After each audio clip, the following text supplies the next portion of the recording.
Greetings from Podcastville.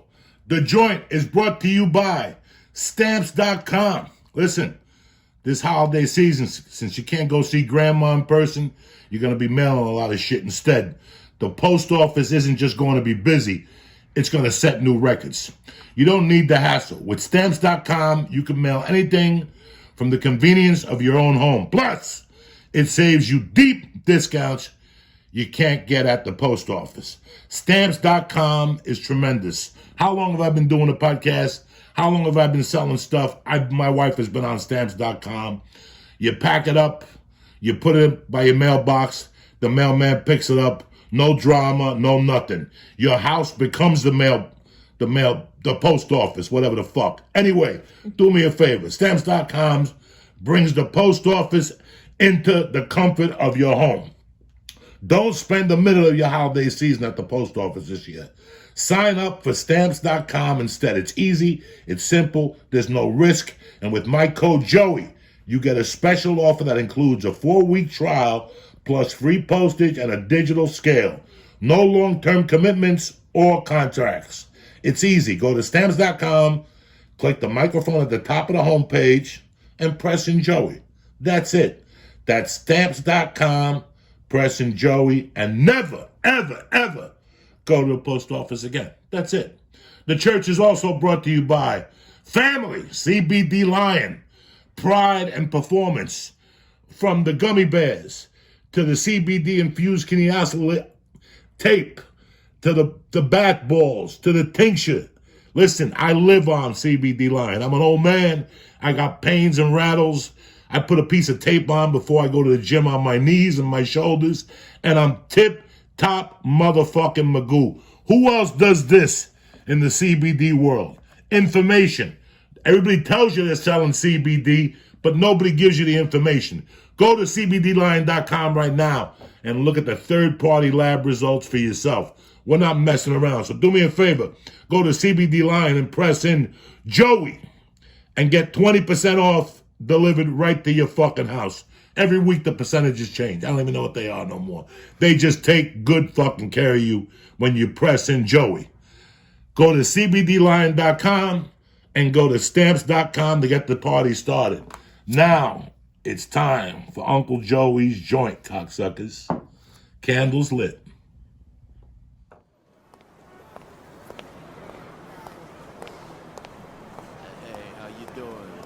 Come on in. Yeah, Joey's in the back. Hey, look who it is. What's happening, cocksuckers? Check 1, 2.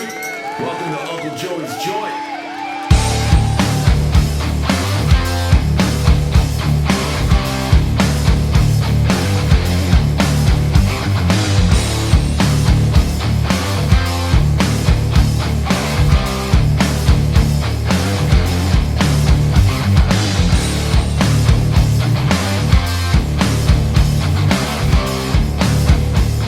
What's happening, you bad motherfuckers?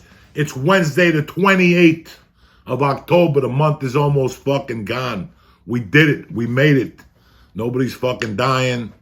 The numbers are up, but people are living. Who gives a fuck? Uncle Joey's Joint is here and in color. I hope you guys are watching the Comedy Store documentary. I hope you're watching some type of, I hope you got Showtime or you got an app or whatever the fuck you got. Because you're missing some great stuff. I think Mike Binder did a great job the last 4 episodes. I've been getting a lot of positive feedback. And it's not that he put me in or anything.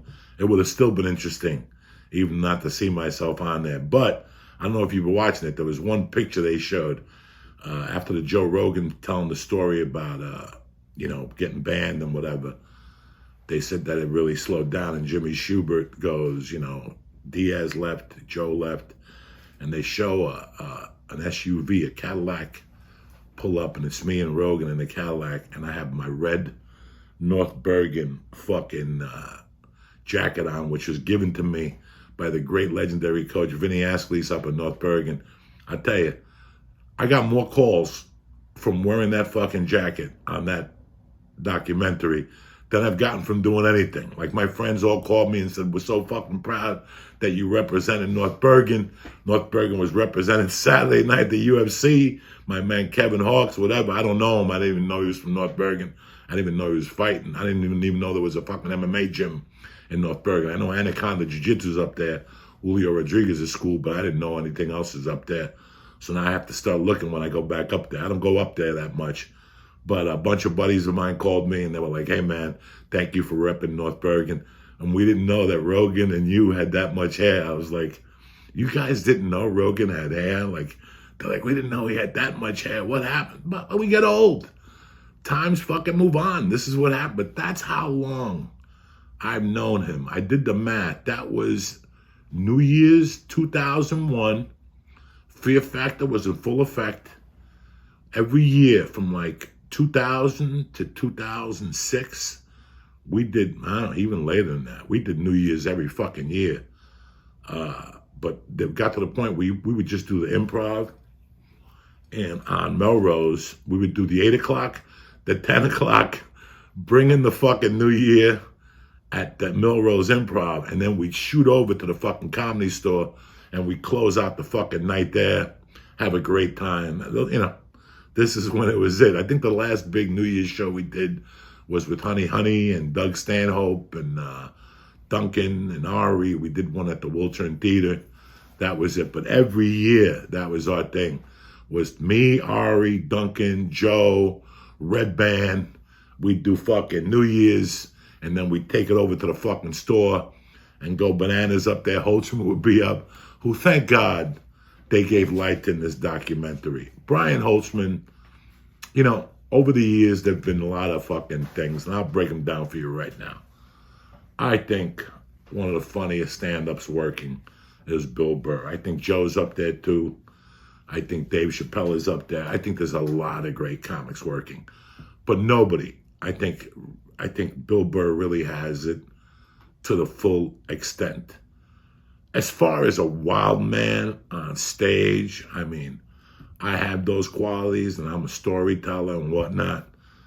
But there's another guy that just, listen, man, in anything, in any fucking aspect of life, whether it's roofing, baseball, sports, UFC, you know, I first started learning about it when I worked for a sports betting service. You know, most sports betting service, if you ever belong to one, what they do is if they have 100 clients, let's say Pittsburgh is playing the Dallas Cowboys. What they usually do is they give out 50 people Pittsburgh and 50 people the Dallas Cowboys. I worked for a sports betting service that did not do that. They gave everybody the same picks. But what they would do is, you know, they would cater it to your whatever you wanted to play. Let's say you're a parlay guy. You want to bet two teams and go for bigger money. A 5-time parlay is $30 to lose, $70 to win. That's when it was when I was gambling, when I was back a kid. 10-time parlay is $60 to lose, $140 to win. Sometimes you have parlay people who want to make two picks. There was this guy that I had that was the nicest guy in the world. And every night we go 3-1. And I always gave him the one. I don't know what it was. Every night, this guy was like a fucking coach somewhere in Missouri. I really liked him. I didn't want him to have what everybody else had, but I was giving him the wrong judgment. We would give out 4 games a night, you know, a college basketball game, maybe 3 NBA games, something like that, you know, on an average. But I would always give, you know, you would have like a chart and it would have the 4 teams and who you were giving those teams to.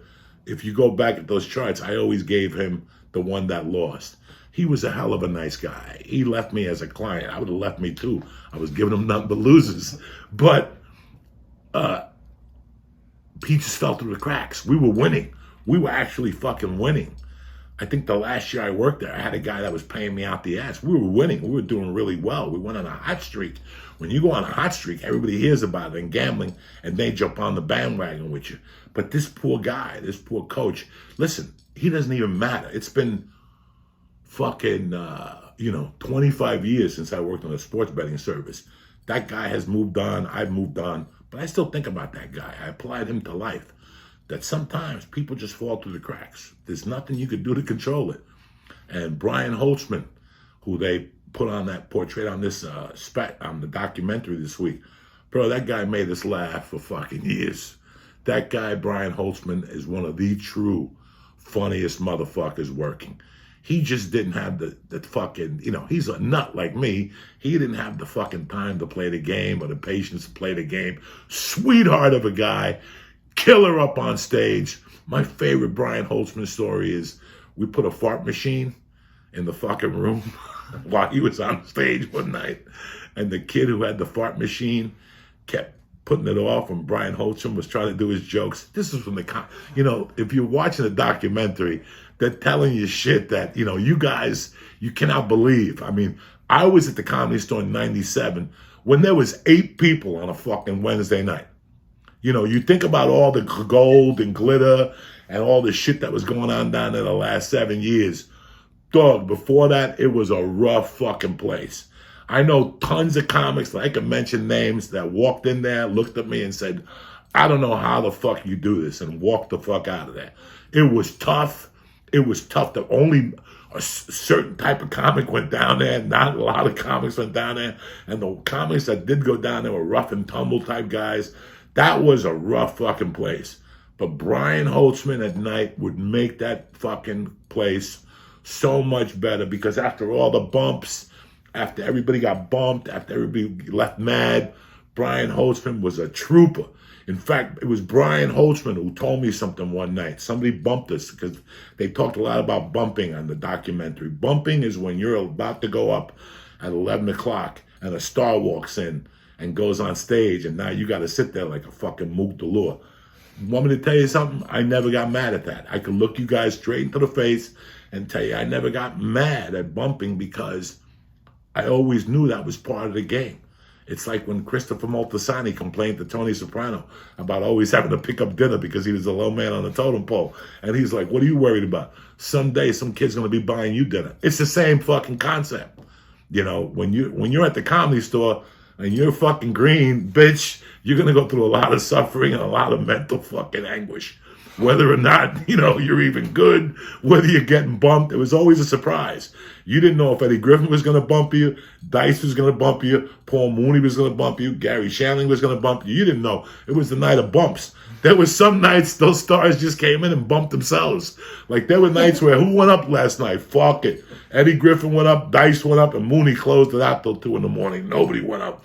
But that was all part of the fucking game. A lot of you guys are there sitting at me going, I wouldn't stay there. Yes, you would, because you had nowhere else to go. You had to sit there pinned in case this guy got off fucking stage.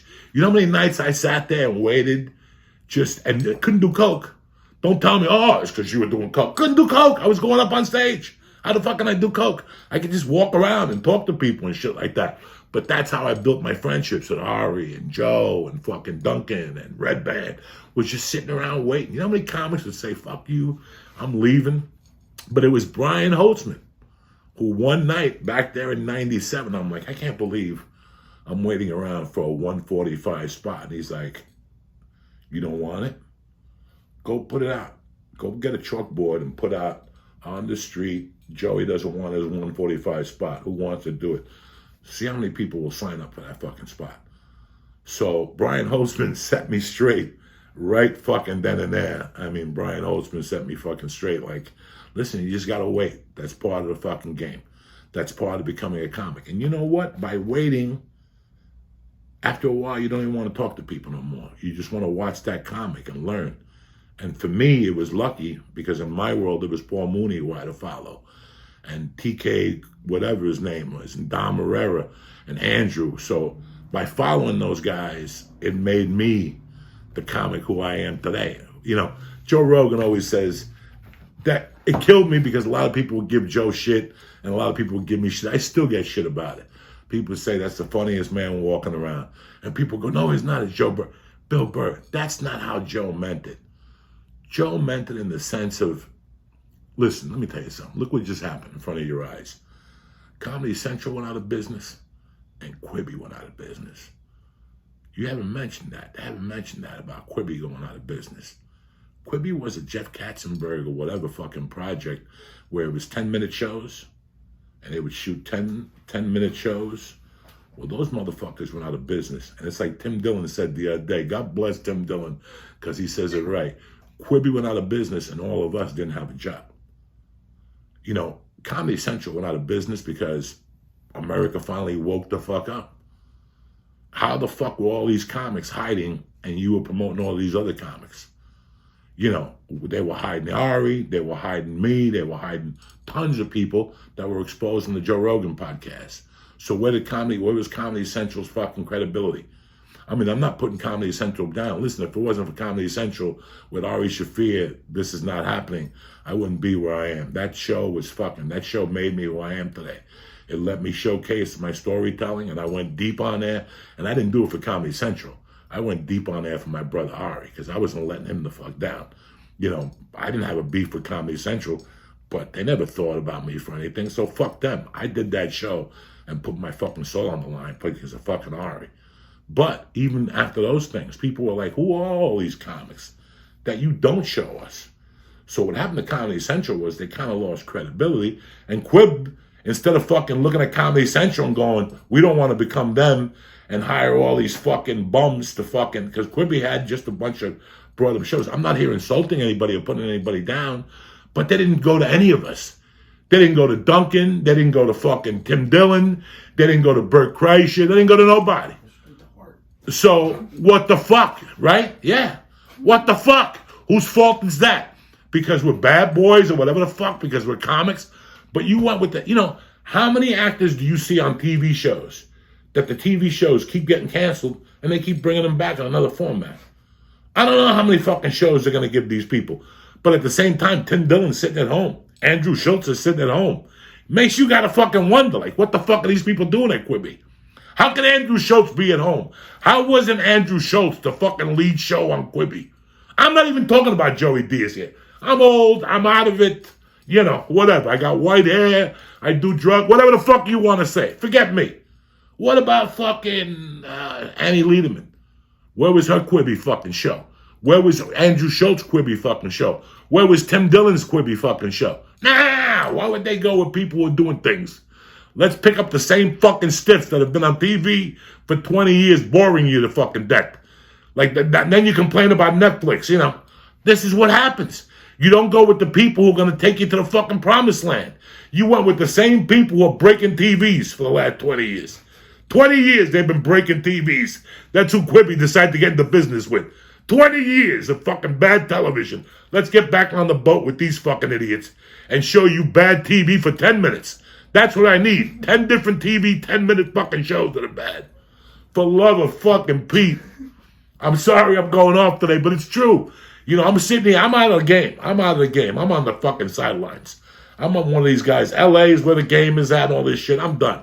I'm just letting you guys know that I hope you're seeing this. I hope you're paying attention to these things. Quibi went out of business. There was no Rogan on there. There was no Red Band on there. There was no Tony Hinchcliffe on there. There was fucking nobody on there. So what are you doing? You're telling people you want them to start a network, but you don't go with the fucking people that are doing things. It just fucking drives me crazy. But as Uncle Joey, I don't have to worry about those things no more. I'm very happy with my fucking little life now in New Jersey. I'm a full-time dad. I'm a part-time entertainer. I'm not surrounded with that shit no more. It just makes you fucking sit back and laugh and go, what the fuck? Didn't you learn your lesson? I was in shock. Listen, I wasn't putting the Malukai on Quibi, by no means. I have friends that were on Quibi, you know. But, Jesus fucking Christ, they're already out of business. That's it. 10-minute shows already? That's it? Fuck! Anyway, back to the situation at hand now. I've been getting a lot of fucking emails lately, a lot of little fucking tidbits that, Joey, you look better, you look happier, whatever. I didn't know what was going on with me the last 2 or 3 weeks because I went from a state of fucking panic, a state of confusion, and then, I mean, thank God for Mike, you know, we got the podcast going October 5th. And this is the 8th podcast we've done. And, you know, things have slowed up for me. I had to slow them down. Nobody slowed them down for me. I had to put my foot down and do what I thought was best for me and my family.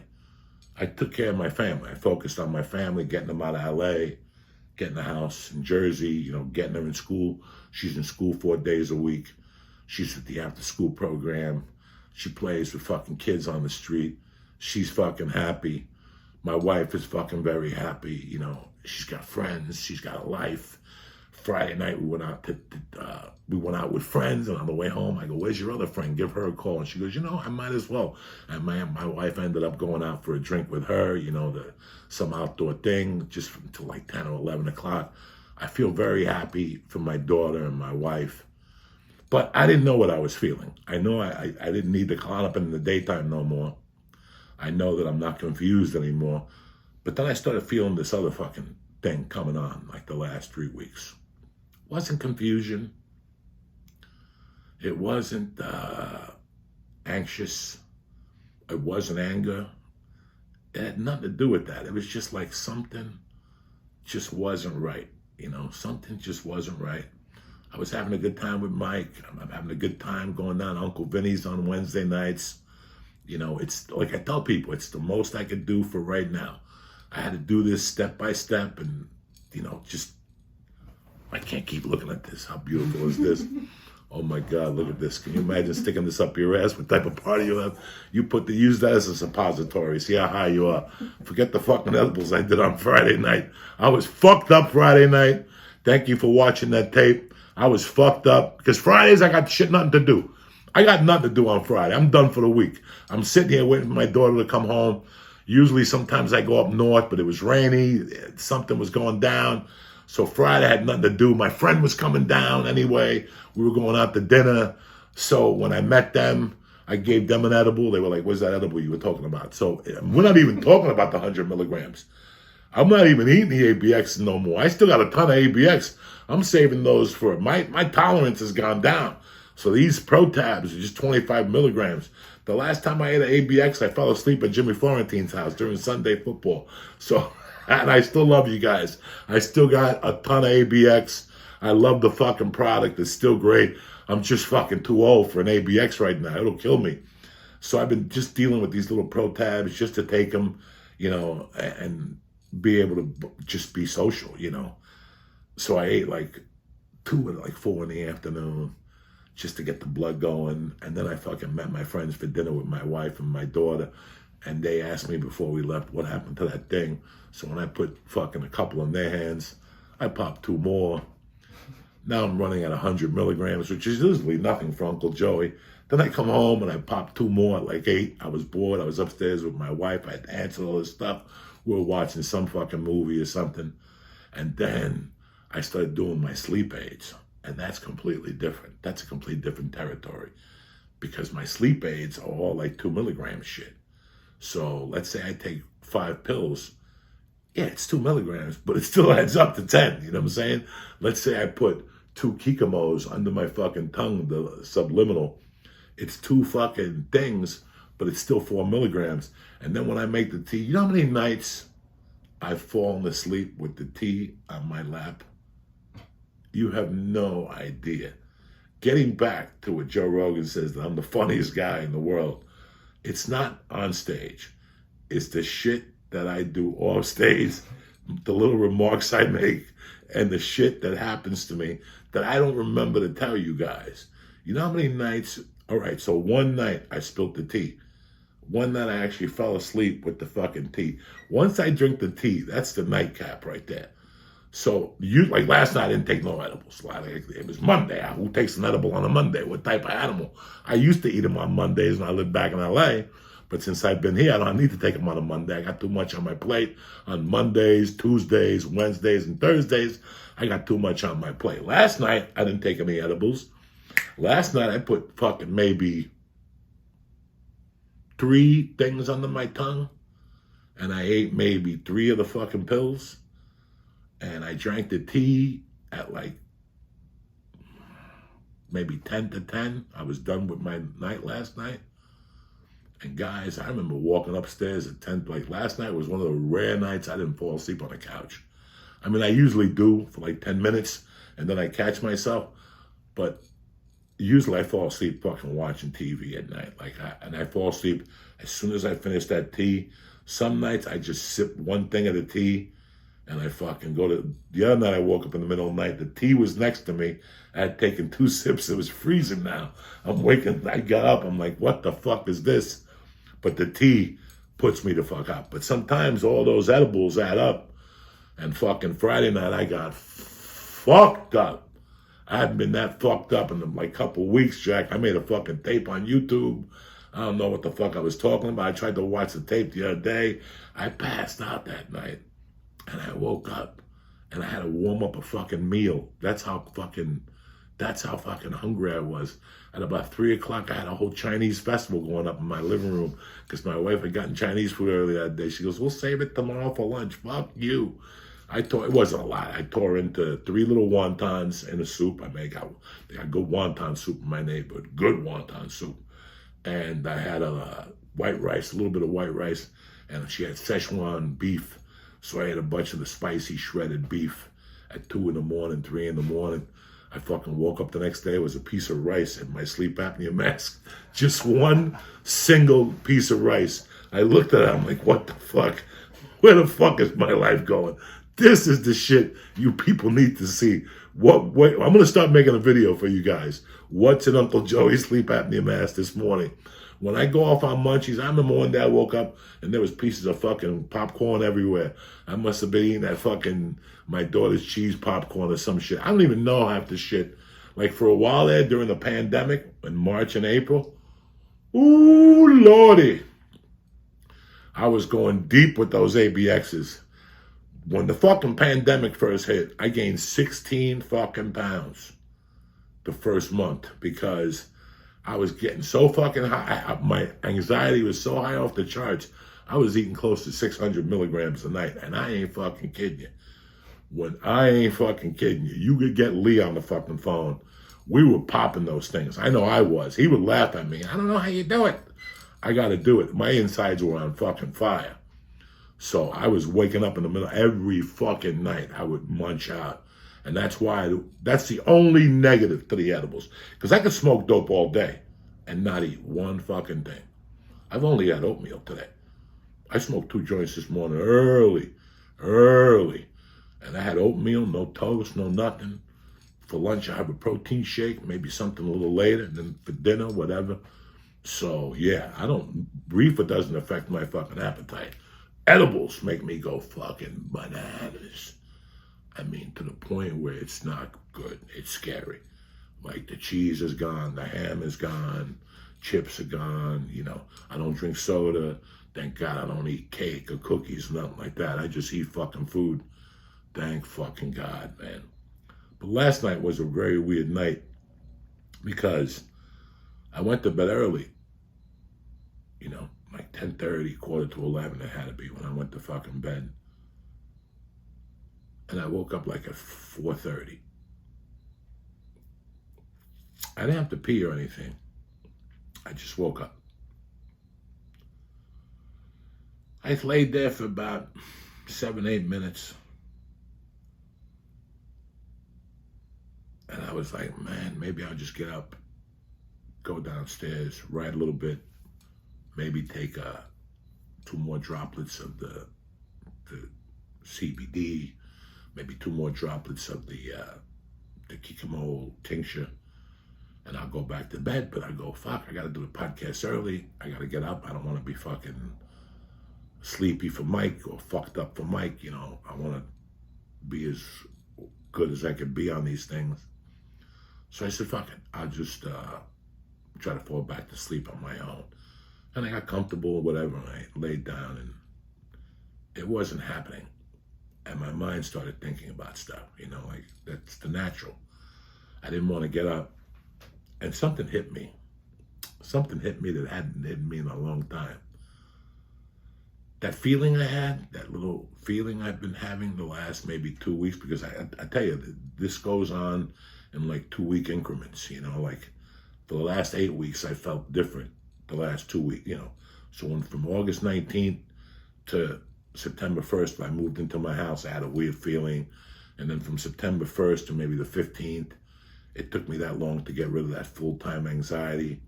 And then from the 15th of September to October 1st, maybe the fear decimated a little bit. I got the fear out. I started accepting that, the church wasn't happening. I started missing Lee. I started accepting a lot of things by beginning of October. And then, thank God for Mike. He called me, he goes, I'm ready to go. And we started doing this. And I progressed fantastically this month. But something else happened the last 2 weeks, listen, my buddy died. My sister-in-law died. My wife is walking with a fucking thing on her foot. She broke during the fucking pandemic, my wife was playing whatever the fuck, not tennis, but the other shit with Mercy. And she stepped wrong and she thought there was something wrong with her foot. And she just came back yesterday with the doctor with a fucking thing on her foot. She's limping around. She's got to wear it for like a month. So, yeah, listen, it's life. Bad things are going to happen and you're going to react to them. I miss my buddy. I miss my sister-in-law. I see what my brother's going through. I see what a lot of people are going through. I'm going to tell you something, guys, that I'm going to be strictly honest with you. I'm going to tell you how hard it is on people right now, financially. This is the first time in my life. And I'm not talking about it being hard on me. I'm talking about me trying, helping people and whatever. This is the first time in my life. And if you want, I'll show Mike just to prove it to you that I got $100 on my PayPal. This is the first time since I've had PayPal that I've had like $52 in there because people are going through a hard time. I usually have, 600, 500, 400. People buy CDs, whatever, shit like that. This is the first time I got under $100 because people are fucking hurting. People need money. People don't know what they're, people are moving in. Maybe you're not going through it or whatever, but you have to be, drive up and down your streets. Businesses are going out. People aren't working the full amounts, and the holidays are going to be rough on some people. This is rough. We're not playing fucking games here. People needed help and whatnot. But this morning when I was laying there in bed, I didn't want to get up. I didn't have to pee. But I thought about what this latest feeling was that I had that was in me. And the feeling was happiness. The last 2 weeks, ever since Mercy's been going to school 4 days. Listen, I was happy when she was going to school 2 days a week because we were still covering the spread around the house. There's still tons of stuff to do. Our neighbors are great people. Our neighbors around the corner are great people. The Florentines are a great family. I still had a great support system. But this morning, I finally came to the conclusion, I remember even smiling in bed. I just smiling, going, I can't remember the last time I was this complete. This complete. Regardless of what's going on outside. People have my empathy and I sympathize with everybody. But for me, my insides, I haven't been this happy. I don't remember in a long fucking time. Maybe since I got into the Comedy Store, but even then, I was dealing with the pain of my daughter. Right now, this is the best Joey Diaz I've ever been. And I didn't even know it. I didn't even know what happiness felt like total happiness. And then watching the documentary, my friends are happy with the fucking North Bergen shit. My daughter, everybody's happy around me, people struggling, people are dying, this is life, people getting flat tires, my wife, whatever, with the fucking foot, now I gotta hear she's dragging the other foot. But besides all that stuff, I could really look you guys in the eye and tell you I'm happy as fuck. Lee's up in Milwaukee. He's taken care of. He's going home on Friday. I'm happy he's finally going home to his mom. He's going to be home for all the holidays, the Jewish high days, all that stuff. So I'm happy for him. He's taken care of, nothing bad's going on with him. Steve Simone's doing his thing. I miss him. Dean Delray, I miss my brother. I miss that motherfucker with all my heart. Please support Dean Delray. He had fucking Rob Halford on, And when I talked to him after he taped AC/DC, it was like talking to a 5-year-old kid that just robbed a candy store. Like, he was so fucking happy. So if you get a chance, support fucking Dean Del Rey. You know, hit him up, tell him, Dean, we're proud of you, because he really is doing a good job. That's one guy that never brought me down. He really understood LA. He wasn't desperate. He wasn't needy. He didn't have all the different marks that people at that level of stand-up have. I don't know if it was his age. I don't know if it was because he was that wise of a dude. But Dean Del Rey, I miss you to death. He gets all the love from my heart. I mean, he kept plugging. What did I tell you this was about, guys? There's going to be a pandemic, and you're going to have to wear a mask, and you're going to have to do this, and you're going to have to do that. But if you lay down, then life's going to take you down. But if you keep going head on, listen, I had to take that little period off just to acclimate, just to see what the fuck was going to happen here. And I tell you something, even though I wasn't moving forward, now I could tell you I was moving forward because I was taking care of my mental health. Somebody even suggested that to me the other day. They were like, we could see your mental health is a lot better. Guys, I was surrounded by desperation. Fucking, you know, when you're in that business, you're desperate. And I'm not mad at you.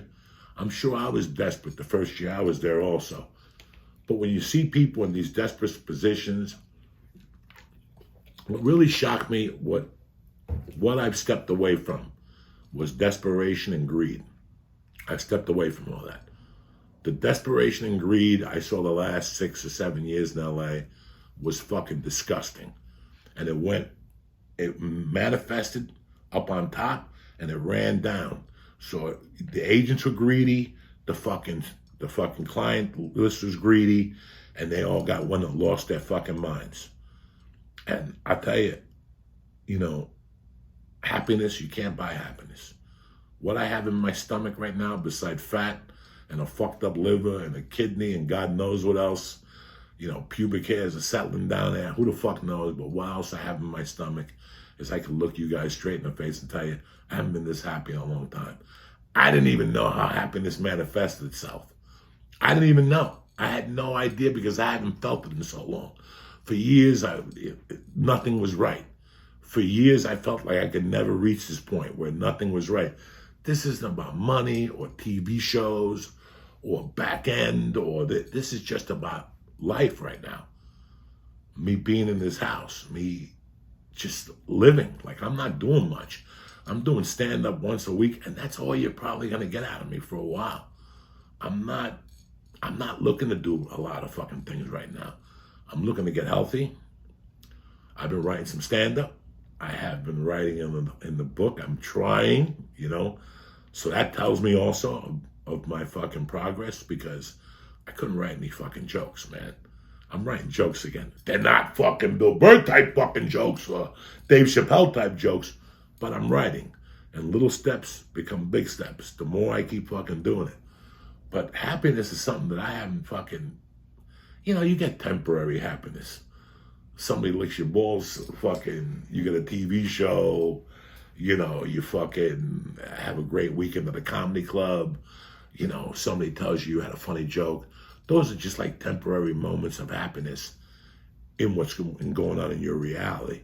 But to look you straight in the face and tell you that I'm happy all the way down to my balls. I'm happy with the decision I made. I'm happy that I stuck to my plan. I'm happy that I stuck to my word. I'm happy that the people around me didn't get fucking, you know, listen, this could have been a lot worse off. I lost 2 people. I could have lost, how many people have died from this fucking COVID thing? A lot. I could have lost a lot of friends. I lost 2, and both deaths were not the COVID. One was, and the other one was just a heart attack. So, you know, this could have all been different. But for the first time in a long time, I'm fucking happy. And you people witness it. You people could see it on my face. You could hear it in my voice. And you could feel it in my heart. I don't have those things around me that are making me unhappy. And I can't describe the feeling to you. I can't even fucking tell you. And I didn't even know. We don't even know what true happiness is. You know, little things don't bother me no more. The things that used to bother me don't bother me anymore. I have a tremendous relationship with my daughter. Listen, yeah, I fucked up. I lost a daughter before. I ruined the wedding. Who hasn't? Who hasn't ruined the marriage with their behavior and drugs or whatever? If you haven't fucking ruined the marriage, then good for you. You know, Bon Jovi got it right the first time. A lot of us have to get married after. Yeah, he's the only guy that got it right the first time. He's been married since fucking Slippery When Wet or whatever. But I'm talking about us as you know. I haven't fucking been happy, you know. I mean, all of us fucking make mistakes. I got the right wife. I'm having just a great time with my daughter, guys. You know, the bus picks her up at 8:30.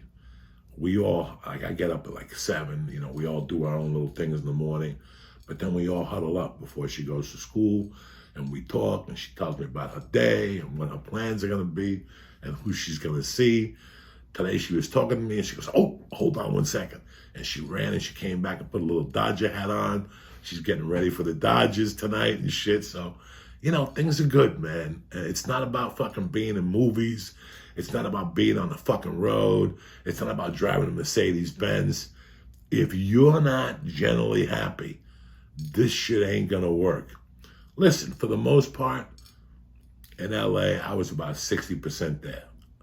You know, I had to do shit to get me there, but I was about 60% there. Here, I got to tell you guys, I'm 100% happy in all aspects. My relationships, my friends, what's going on with Mike, you know, just all this shit. The road, it'll be there forever. I'm not worried about the road. Philly, I'm going to miss you. I missed you last week. But I'll be down there next year, and we'll put it together at the Parks Casino and all the places we'll reschedule, whatever the fuck. I don't want to put anybody in danger. I don't want to make anybody feel like how I feel. When I go to a fucking restaurant, even if I'm sitting outside and somebody coughs, the hair on my neck's pop up. And they should, you know, whatever. I can't imagine being inside a theater or being inside a comedy club. I do Vinny's on Wednesdays, but it's what? 38 fucking people. Nobody's going to get hurt. You know, they got the doors open. We got some ventilation in there. Dino, Vinny is doing everything he can to make it safe in there. And I wouldn't go down there if he wasn't. If I went down and there was 100 people, I wouldn't fucking go up. I just wouldn't go up. You know, Bert was the one that told me he don't like doing inside stuff because he did an inside gig and the guy packed it up. So, no, I'm not packing it up inside. We'll do low numbers. I don't want to fucking do comedy outside. What am I, a fucking magic act? It's 38 degrees this Friday night. Comedy outside is over with. You know, the heater is temporarily. The heater is great until that wind comes off the fucking Hudson and knocks you off your fucking chair in November or December. So my comedy is done for November and December. I'm just doing, if you don't see me at Uncle Vinny's, I'm not going anywhere. And every Wednesday I'm going to do Uncle Vinny's. December is not in the cards yet. We don't know what's going to happen in December. But I'm doing tonight, and then I'm taking the first 2 weeks of November off, and then I'm going back on Wednesday nights. I hope that he has December open. If things open up, I'm going to have to finish a movie. Who knows what the fuck I'm going to have to do. But that's all I want to tell you motherfuckers today, that for the first time it wasn't cocaine. For the first time it wasn't robbing somebody. For the first time it wasn't doing a show or opening for anybody or a particular movie. You know, it's like I told you last week that in LA, it's programmed for Disneyland to entertain your kids. Here, you know, we're programmed for the kids to entertain each other. For years, I've been but doing things that I thought would make me happy. To be genuinely happy inside is a fucking gift that only happens a couple times in your fucking life. I mean, I don't remember being this happy at my wedding. I don't remember being this happy when I graduated 8th grade. I don't remember being this happy because I got laid. I don't remember being this happy at all. This has just been a genuine happiness. And I want to thank you guys. I'm going to tell you who helped me a lot in this. What process helped me a lot. Because remember, the podcast ended on the 15th. Patreon. I love you motherfuckers with all my heart. Thank you. You asked the right questions. I answered the right fucking answers. You know, I looked at a video on Patreon of me in August. I was looking rough. I was beat up. I was fucking scared. I was confused. I was a lot of fucking things. Today, I shed all that shit. I still got my fucking rash. You can't get rid of the rash. I still got that ball rash. I still got the fucking fungi toenail. I got nails now. Can you fucking believe this? Look at this, cocksuckers. I haven't bit my fucking nails. How is that even possible? My daughter stopped using ketchup, and I stopped biting my fucking nails.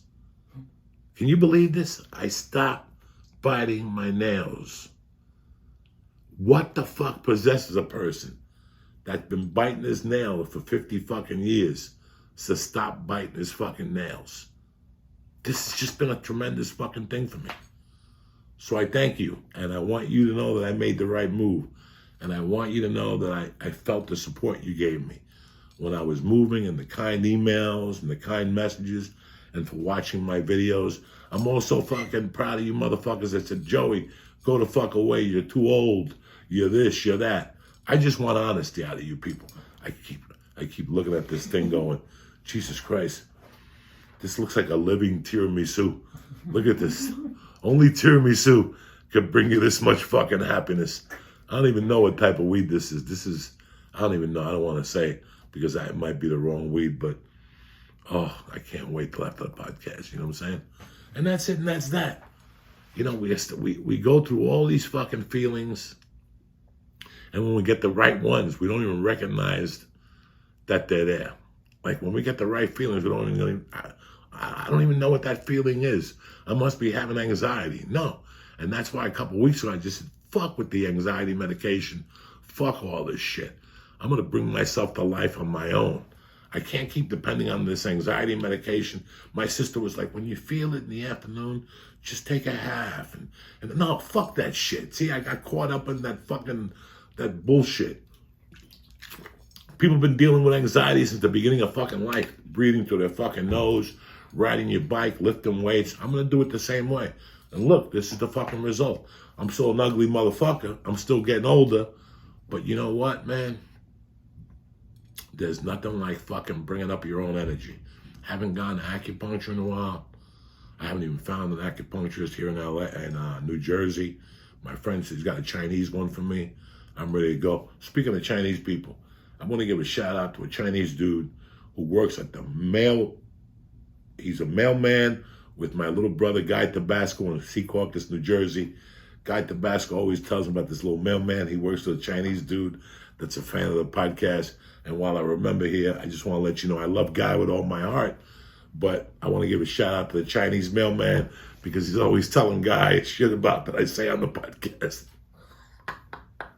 and whatnot. I'm sure I'll get a call from Guy tonight saying, what the fuck, Diaz? You got me in trouble with the Chinese mailman. Nah, he said you was your buddy. They listens to the show. So I might as well give him a fucking shout out. Who gives a fuck here?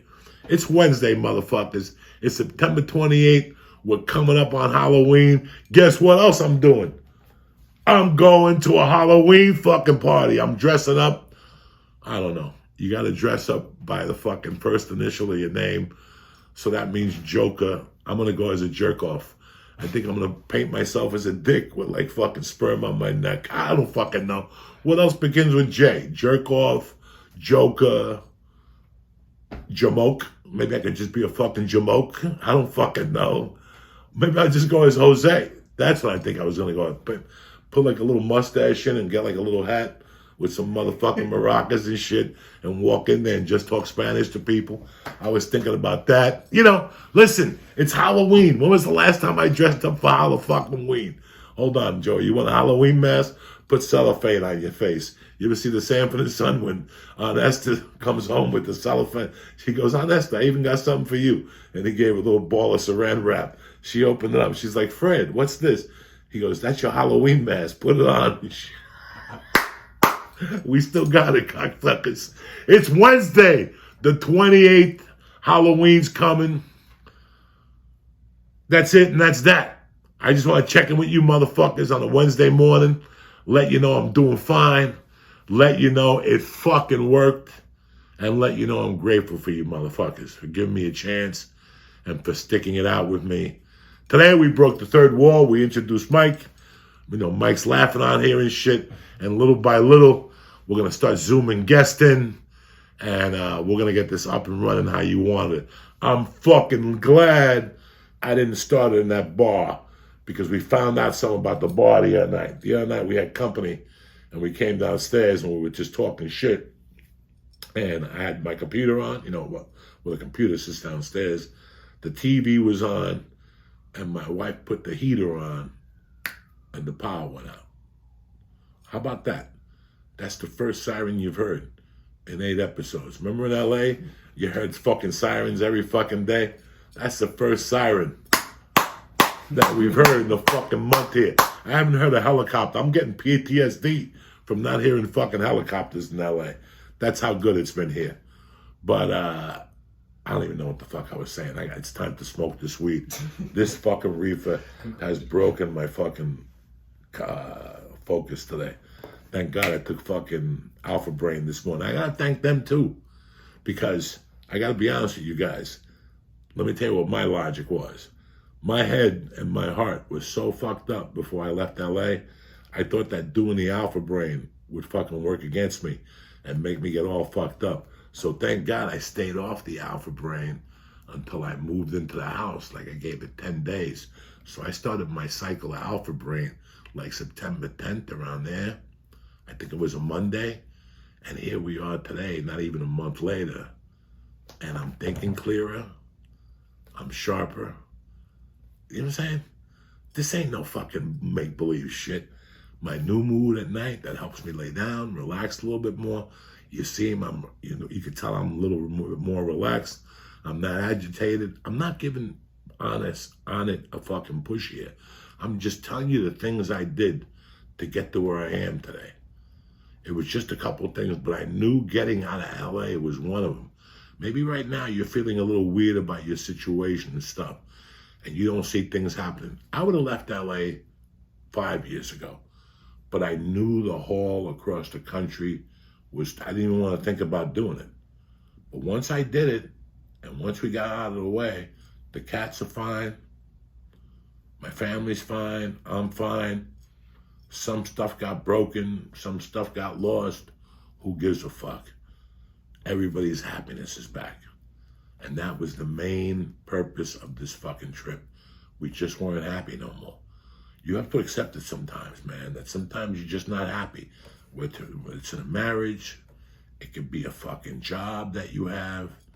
It could be something that you do that doesn't make you happy, you know. If it doesn't make you happy, don't keep doing it. Don't add little substitutes, you know. I thought by adding a TV show or whatever was going to make me happy. No. What was going to make me happy was me getting out of there and starting from scratch again. Yeah, I miss my friends. I miss what I was doing, but it was time for a new fucking life. And I'm happy you guys got to witness me doing it from A to Z and didn't have to hear about it. You're witnessing it. You're seeing it. You're seeing all the videos. You look at it. I'm a different fucking person. I mean, we change every 7 years anyway. But as far as our insides stay the fucking same. Unless we lessen or add more aggravation or whatever. I'm not even getting agitated at the shit I used to no more. Doesn't matter to me no more. These things, I have no beefs with nobody. I have no regrets with nobody. I'm just trying to live my life being a better dad and being a better person. And still trying to be funny. You know what I'm saying? We're going to be funny. We'll have our day again in the fucking sun. But it won't be till this fucking shit's over with. And then we'll go out there and do it fucking right. But in the meantime, you guys got me here twice a week. You got Patreon. We fuck around on Twitter. We do whatever we can. You know, from time to time, we'll release the fucking video to you motherfuckers. I'm here for you guys. But most importantly, I'm happy that you've been here for me. Because I couldn't have made this fucking run without you guys. Half the shit I do is to back up my fucking talk on these podcasts. Half the shit I do. You know, I haven't gotten to White Castle yet. I know. I deserve a smack in the face from you people. I know I haven't gotten to White Castle yet. I've been to fucking Carvel twice. You know, I was telling my wife, I can't believe I haven't eaten Entenmann's yet. I know that I could just move here and die. I could die. I could last 1 month in Jersey, All I got to do is open the valve. I got Lavodi's close to me. I got ShopRite close to me. I got everybody close to me. And they got all the good shit. They got chicken cutlets. They got everything I need to get fucking huge. I've been fucking towing the line for my health and so you guys could see it. I'm not fucking bullshitting you guys. I work hard. I work hard at all fucking ends. You know, I could just sit upstairs all day. I'm dying for one of those Hostess apple pies. Jesus Christ, I used to eat 8 of those a day and nothing would happen. If I eat an apple pie right now, my central nervous system would just sizzle and the fat would just spurt from everywhere. I won't even drink a fucking Coke. I mean, nothing. I've been drinking water. If I do drink iced tea, it's Snapple fucking iced tea. Whenever I go get a slice, because listen, I don't care what diet you're on, you still got to eat a piece of pizza every day. There's a cheese slice around that's one thing about New Jersey, baby. I got my slice back. LA didn't understand the mentality of the slice. LA, you walk into a place, let me get a slice. They put on a piece of paper. They got to give it to the Mexican. The Mexican gives it back to you. Then they call your name. That's not a slice. Here is where you get a fucking slice. You walk in. Let me get that one right there. The guy throws it at you. You give him the $2. You get your snap when you're good to go. Let me tell you something. A piece of fucking pizza here in Jersey is like a vitamin.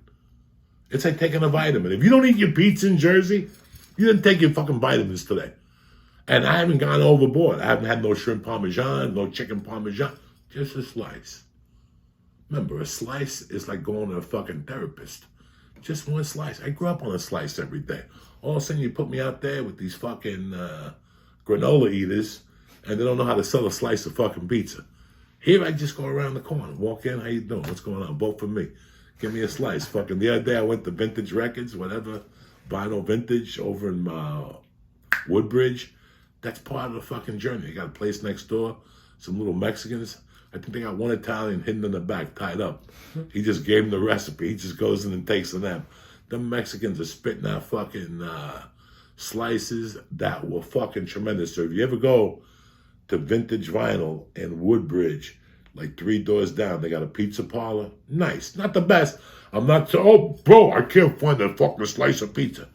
It's just a slice of pizza. It's very nice, very cheesy. The tomato sauce got some wang to it. And it's tremendous. Whether you like it or not, we all got different tastes. But if you're not in New Jersey anyway, you can suck my dick. We're eating some fucking real pizza here. That's it and that's that. Uncle Joey's Diaz's joint is fucking done with. I'm happy you guys watched today. I'm happy you guys made it till Wednesday. And I'll see you motherfuckers tonight at Uncle Vinny's. Again, thank you for everything you've done for me. And I'll keep doing my thing here too. But this just goes to show you, man, you could have 20 girlfriends, you could have 18 Porsches, you could have money in the bank and not be happy. It's the simple things that sometimes make you happy that we overlook. Don't overlook the simple things in your life. Little things. Just squeezing my daughter, telling my wife I love her, you know, going to get a piece of cheese pizza with Jimmy Florentine and his son. You know, it's the little things that I missed when I was living out there. And I put these back into my life. And here we are today. A lot happier, a lot better. And guess what? If I'm happy, I'm going to be fucking funnier. So pay attention. You know, I'm going to be doing some podcasts in the next couple of weeks. I'm going to be doing History Hyenas with my boys. I'm going to be doing fucking Ryan Sicklers again. I got a couple podcasts on tap. So I'll be around, motherfuckers. I love you. Thank you very much for watching. And thank you very much for being a part of Uncle Joey's joint. All right? Thank God we didn't move out to the bar with all that drama. We're right here. We got some nice lighting. We got Bruce. We got Sid the Squid. We got my man Joe Rogan. We got Charlie B. And we got AC/DC covering the fucking nut. And that's it and that's that. I love you guys. Have a great week. And now for a message from our sponsors. That was a blast today. Thank you for watching Uncle Joey's Joint. But before we fucking end this, I got to talk to you about something. Listen, Stamps.com brings the post office into the comfort of your home. This is why I love this company. The holiday season's coming. After Saturday, that's it, guys. It's Thanksgiving, and you'll be sending shit. And this year, they're going to be double as busy. We've been ordering stuff all year. The post office isn't just going to be busy this year. It's going to set new records between the COVID and the whole thing and people sending stuff. But you don't need the hassle. With Stamps.com, you can mail anything from the convenience of your own home. Plus, it saves you money with deep discounts you can't get at the post office. Stamps.com brings the post office into the comfort of your home. Skip the line, print postage 24/7, any letter, any size package, going anywhere in the world, right from your fucking couch. Are you kidding me or what? And the best part is, the mailman comes and picks it up. No contact required. It's that simple. You also get great discounts. You get 5 cents off every first-class stamp. Did you hear me? 5 cents off every first-class stamp and up to 40% off priority mail. You can't beat that. Plus, you save up to 62% on UPS rates. Guys, Stamps.com is a no-brainer, especially now. Saving you time, money, and keeping you healthy and safe. Don't spend a minute of your holiday season at the post office this year. Sign up for Stamps.com instead. There's no risk.